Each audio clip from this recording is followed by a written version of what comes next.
This is Reynosa, Mexico. It's one of the most dangerous places in the world, and it's where thousands of migrants are waiting, hoping to get asylum in the United States, including many young children who made the journey here on their own. So what am I? A 17-year-old girl from Westchester, New York, doing in the middle of the latest immigration crisis?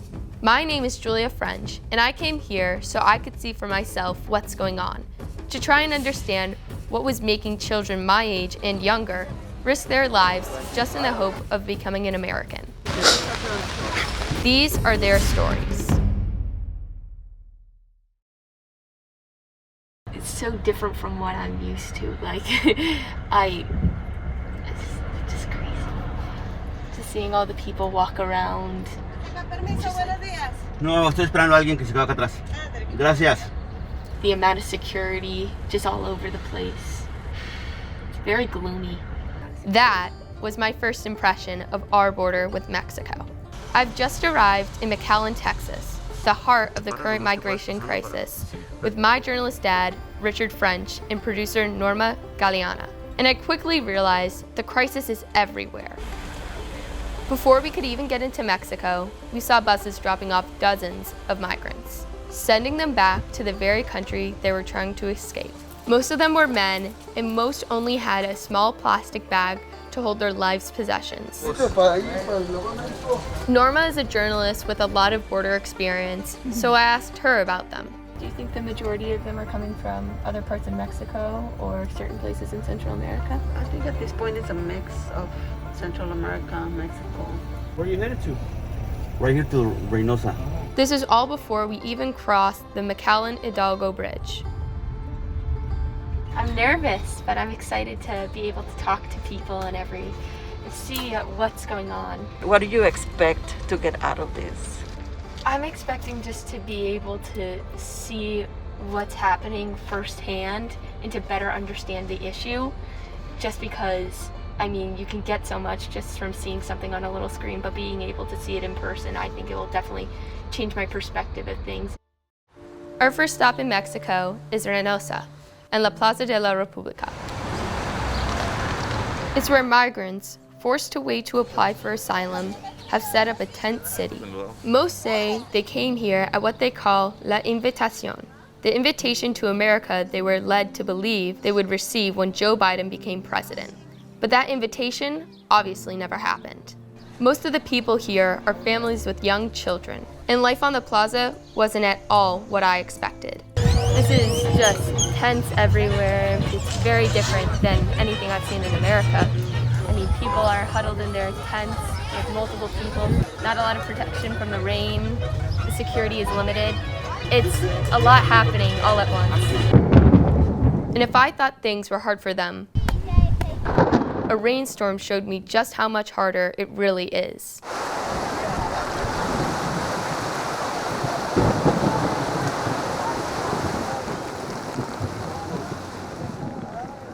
While hiding from the downpour, I met 9-year-old Charlene and 12-year-old Natalia. Natalia is from Guatemala and traveled thousands of miles with her mom. She says it took them a month and a half to make the trip. Her only fear? When I ask her about her family back home, she tells me her father was killed there. It's why they had to run.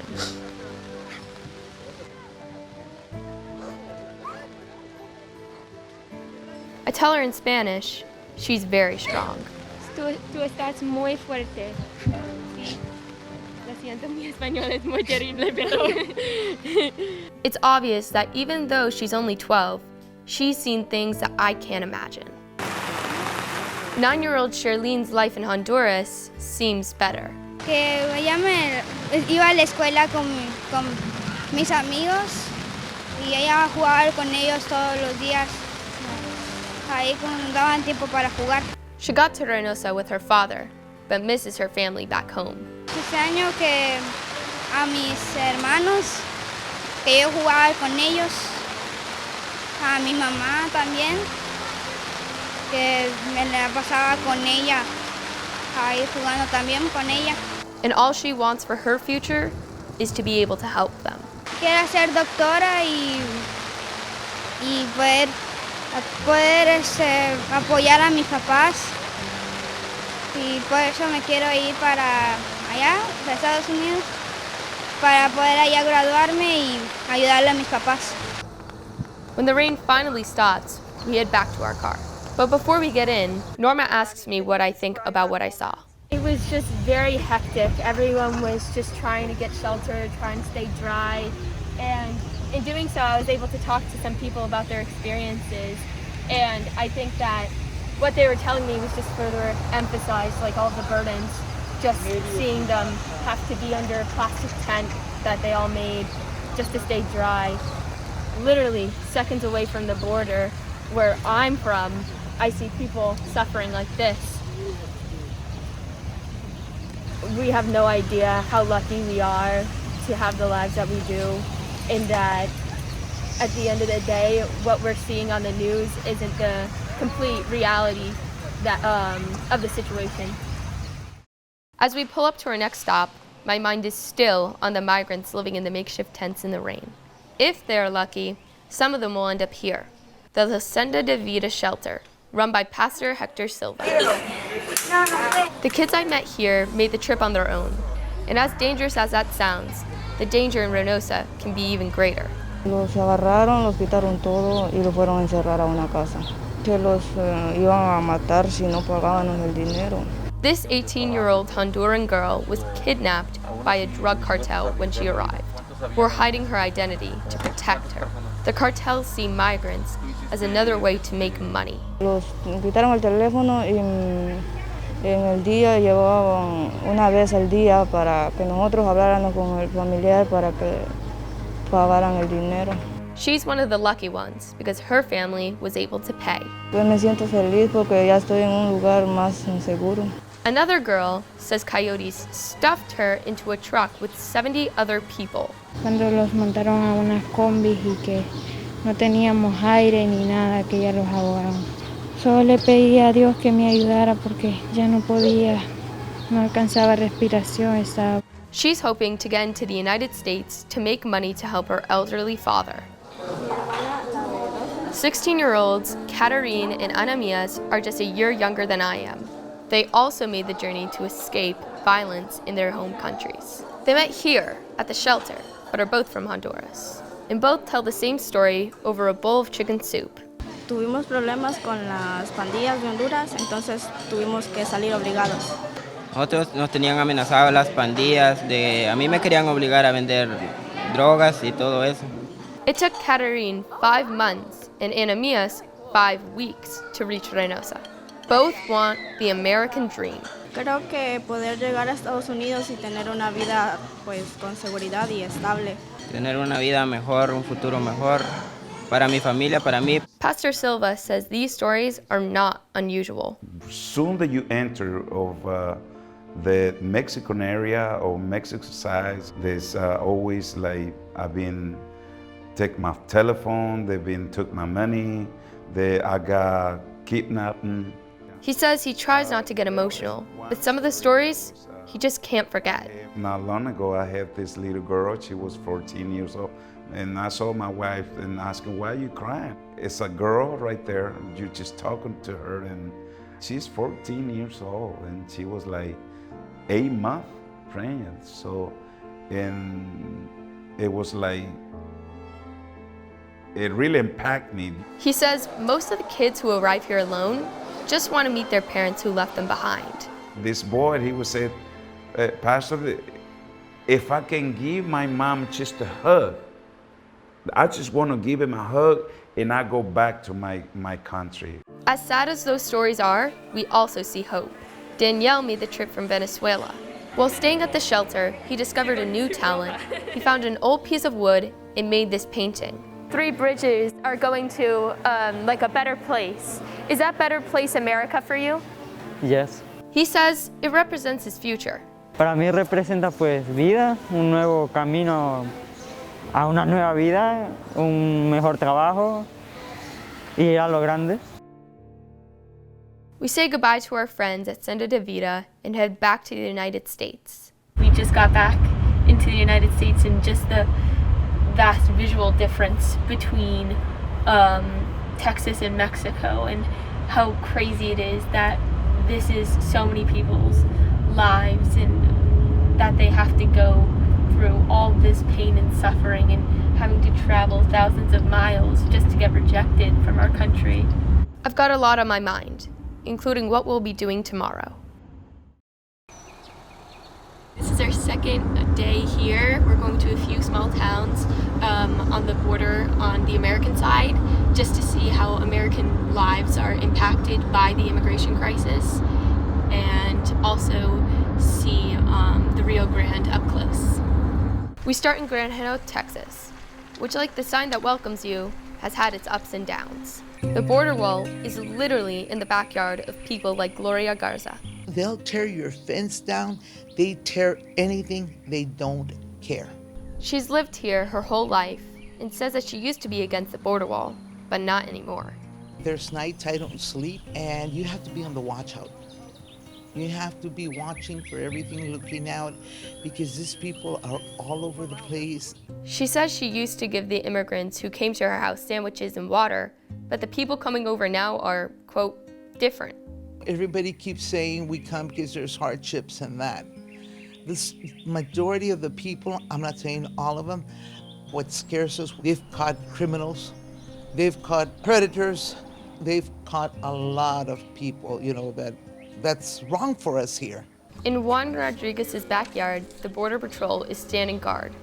He says life on the border is hard. Pues es ahorita un poco difícil para nosotros, sobre todo en la noche, porque están pasando muchos camiones, pues voces y pues las patrullas, hay muchas luces, pues esa medianoche no te dejan dormir. Then there's the junkyard bar, and immigrants often find their way there. They used to come and knock the door. Please help me, can you lend me your phone or let me come in? And I'm like, no. The last thing I want is get in trouble. Lupita Salinas is a waitress at the bar. She sympathizes with the migrants and says she's seen things that have shocked her. I seen like 2 kids walking by themselves from the border, from this walking, and then a border patrol passed by and picked them up.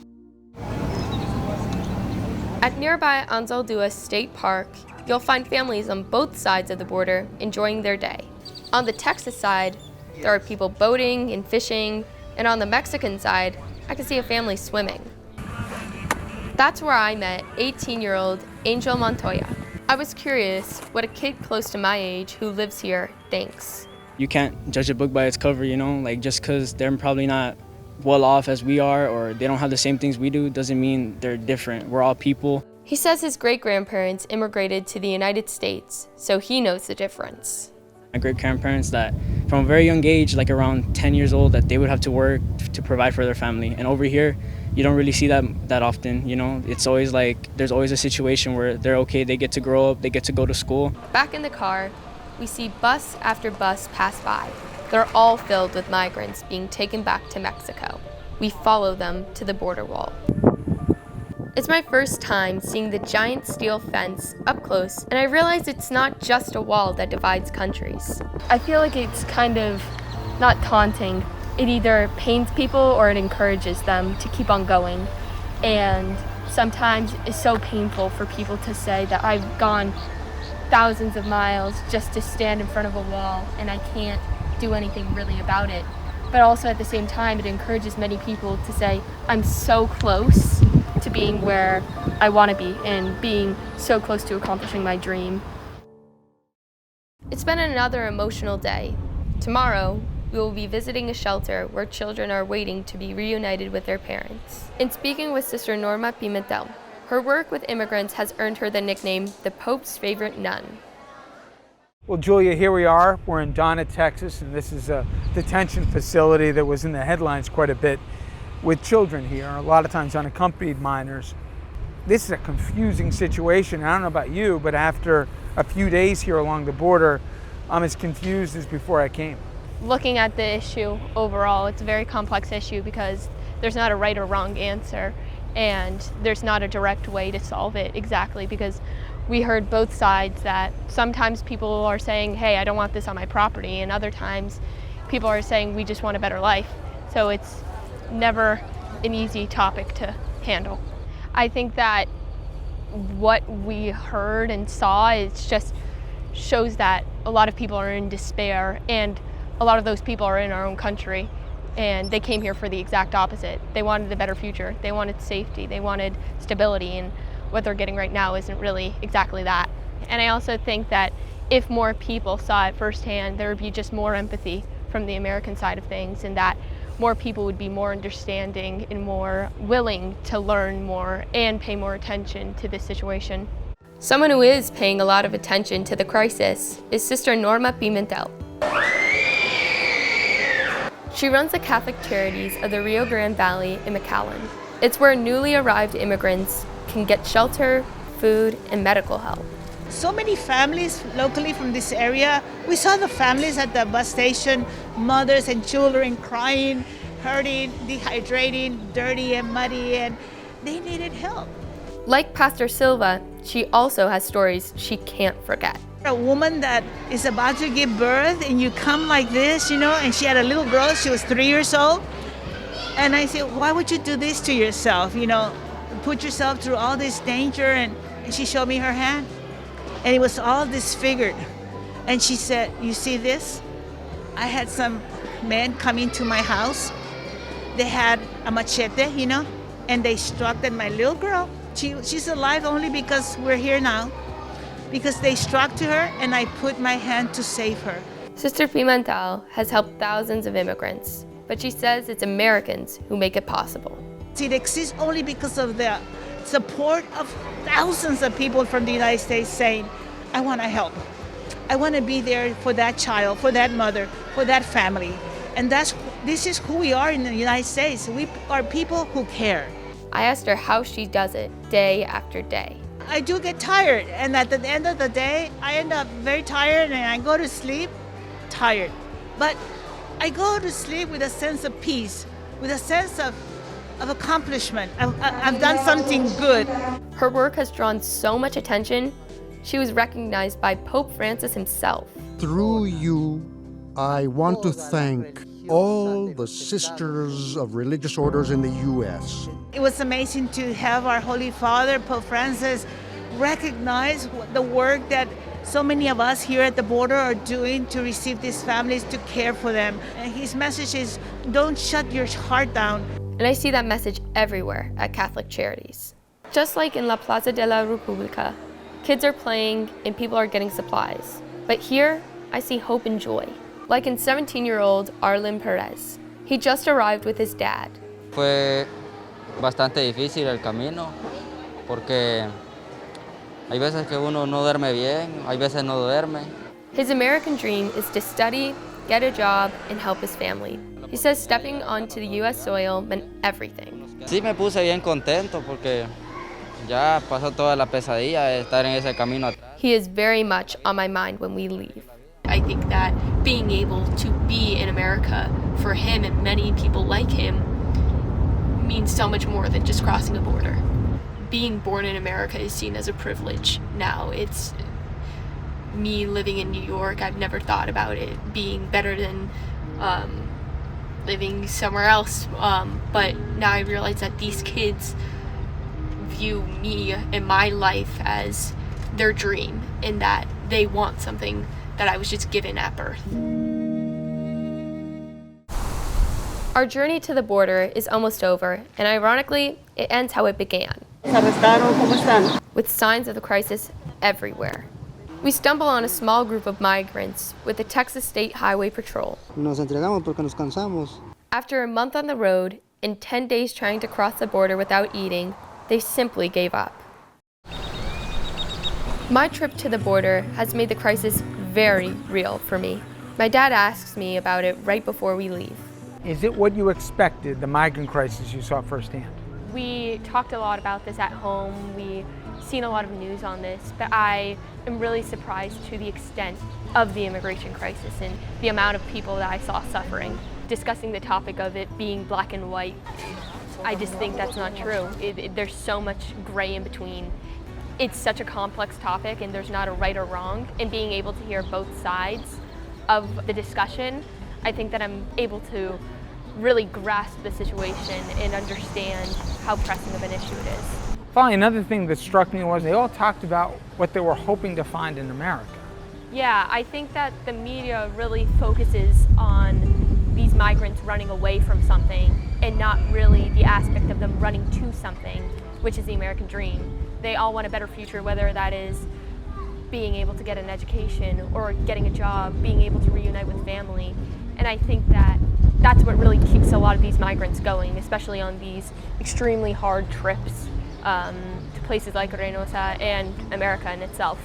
I'm sure your friends are going to ask about what you saw. What will you tell them? We all know that this is an issue, but we have to understand how much help these people need and how the young generation that can really connect to these people is use our voices for the better and be able to tell other people how pressing of an issue this is, why these people need help, and how we can help them. Yay! And it brings me back to something Sister Pimentel told me when I asked her what people can do to help. She didn't ask for money or food or medical supplies. Instead, she says she wants us all to remember is to begin to care for humanity. And like Sister Pimentel and Pastor Silva, I too now have stories I will never forget. And I will keep sharing them because, as my new friend Angel said, occasionally you hear that, oh, why are they doing this? Why are they going to come over here into our country? They should just stay over there. But in reality, if the roles were reversed, wouldn't you want to come over here?